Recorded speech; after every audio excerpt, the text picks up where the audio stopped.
قربانی کی حیت دیکھیے کہ بالکل وہ قربان ہونے کی صورت ہے جیسے کسی کے سامنے کوئی چیز ہم پیش کر رہے ہوں. کیونکہ کھانے پینے کے لیے قربانی ہوتی تو ہر شخص کو ایک سے زیادہ قربانی کی اجازت نہ ہوتی کہ بس یہ قربانیاں کھا پی لو سر صاحب نصاب پر، کیونکہ اس سے زیادہ کھانے کے کام میں نہیں آ سکتی. بلکہ ایک ایک قربانی بھی کریں تب بھی بہت سارا گوشت بچ رہتا ہے. مگر اس کے باوجود ایک شخص 1000 بکرے ذبح کرے تو شریعت اس کو منع نہیں کرتی، جس سے صاف معلوم ہوتا ہے کہ قربانی روح کا تحفہ ہے، روح کی پر نظر ایک قسم کی ہو رہی ہے.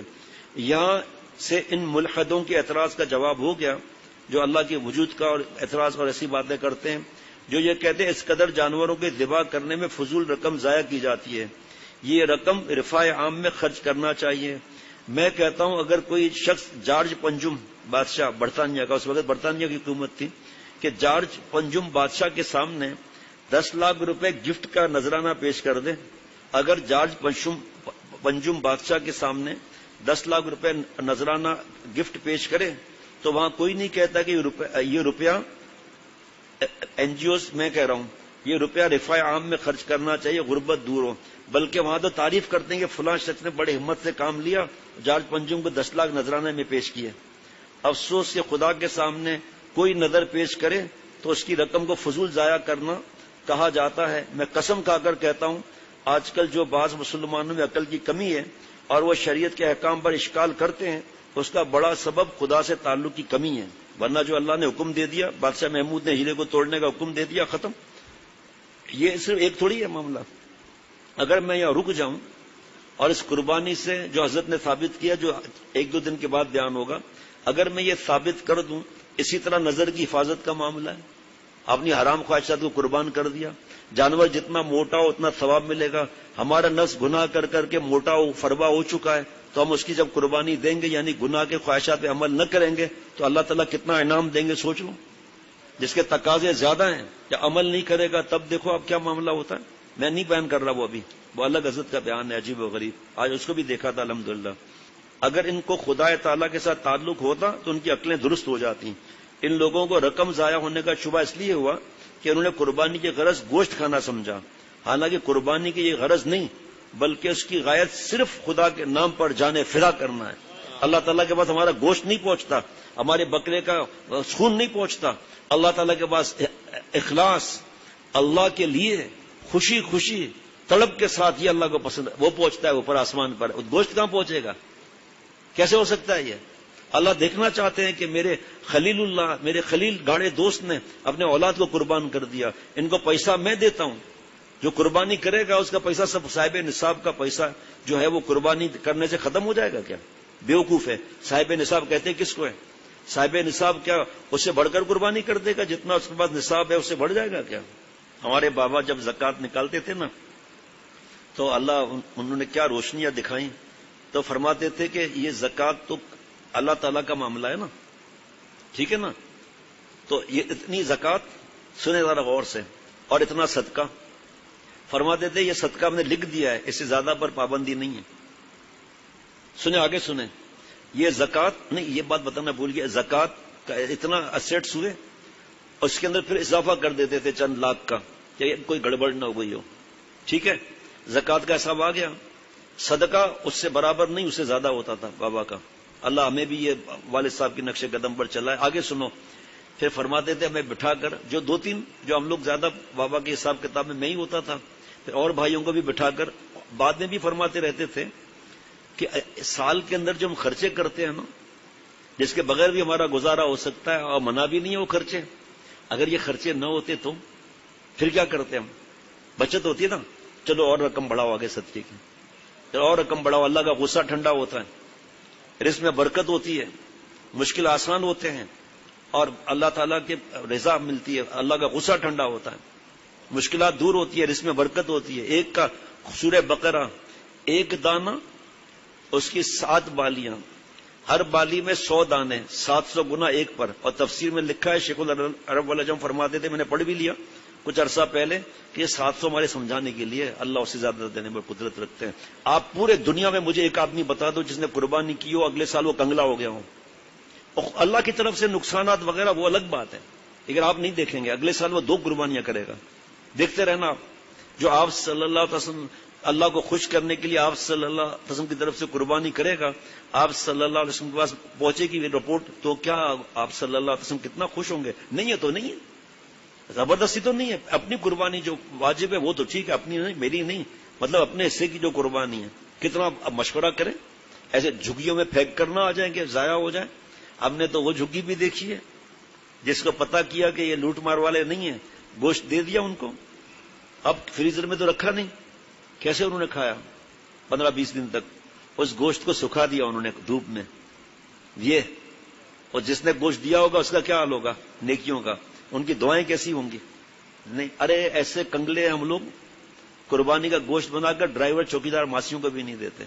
یہ جو عید سے پہلے جو گوشت جمع ہوا ہے نا فریزر میں، یہ آپ کو ہم دے دیتے ہیں، یہ آپ لے لو، عیش کرو. آپ بہت اتنا دل دکھی ہوتا ہے، آپ پوچھو مت. آپ حضرت مجدد فرماتے ہیں اللہ کے بندے یہ کیا گوشت میں ادلا بدلا کرتے ہو؟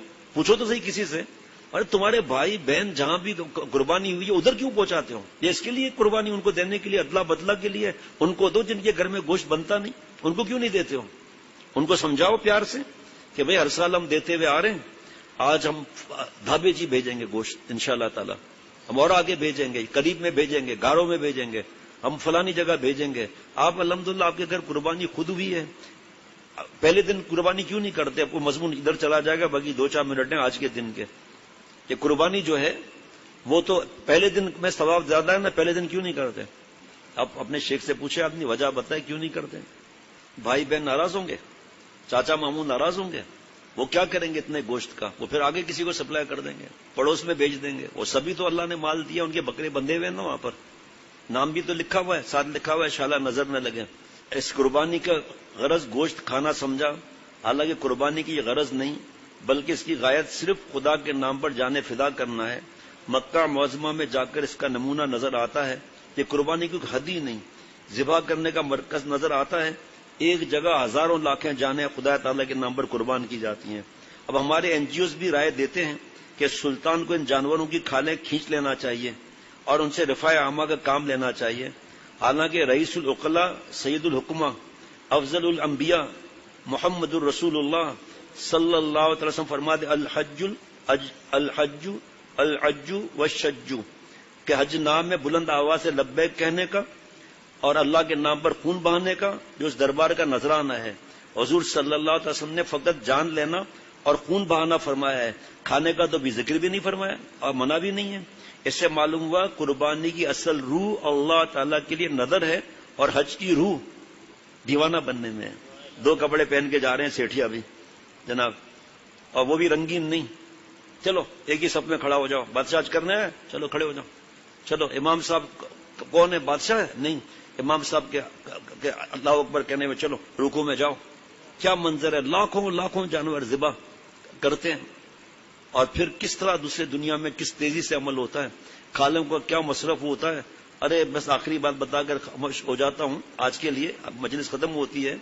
ہمارے پیارے شیخ فرماتے تھے کہ جس دن قربانی شروع ہوتی ہے نا، اس سے پہلے یہود و نصارہ کا بھی پہیا چلنے لگتا ہے.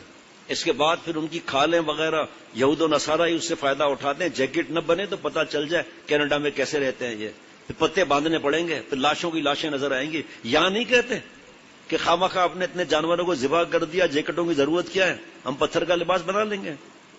لیکن یہ جوتا ہے ان لوگوں کے لیے. تو کفار خوش ہوتے ہیں کہ یا اللہ، وہ تو او گاڈ کہیں گے، او گاڈ زیادہ قربانی کریں تاکہ جیکٹ سستی ملیں. ہمیں انگریزی نہیں آتی ہے، کیا کریں بھائی. یہ خوش ہوتے ہیں، ان کے بیلٹ اور شوز، کیا پھر ربڑ کے شوز پہنیں گے.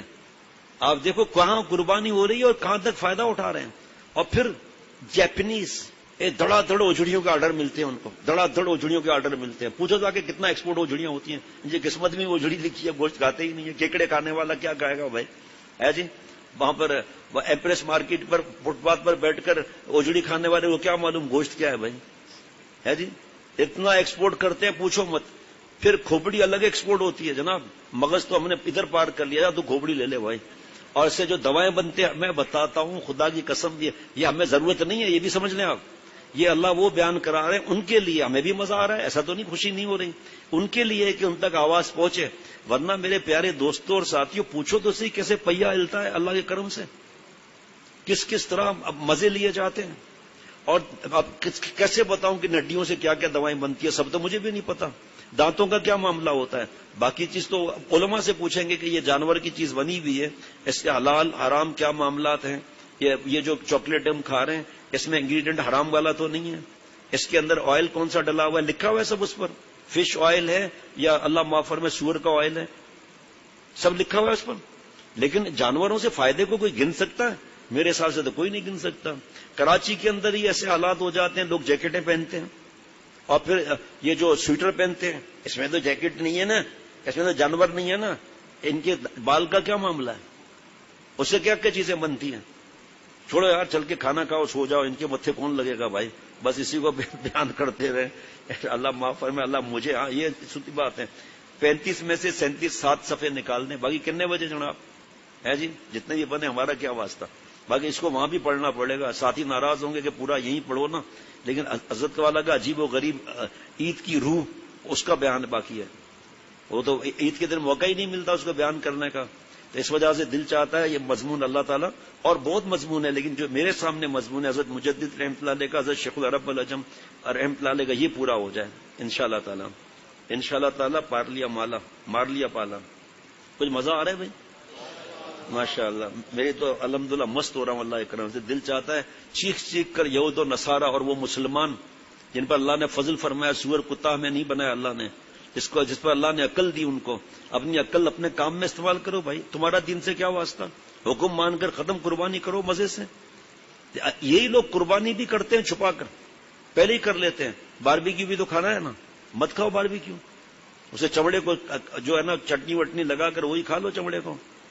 عجیب بات ہے. جس میں تھوڑی بھی حیا ہوگی، اتنا مضمون بھی جو انکار کرنے والے ہیں، اتنا مضمون بھی سن کر ایمان لے آئے گا، فوراً کہے گا کہ مفتی صاحب جو اب تک 40 سال سے میں نے قربانیاں نہیں کی ہے، 40 سال پہلے میں صاحب نصاب تھا، میں کیا کروں، اس کا بھی حل ہے، بتاؤں گا نہیں، اس کا بھی حل ہے. کتنا مزہ آتا ہے. بچے کھڑے رہتے ہیں معصوم ہے نا، بچیاں جو پردے جن کا شرعی نہیں ہے وہ کھڑی ہوتی ہیں ماشاءاللہ. آس پاس لوگ آتے ہیں، ارے بھائی وہاں گائے قربان، وہاں چلیں، بسم اللہ اللہ اکبر، خون بہ رہا ہے ماشاءاللہ.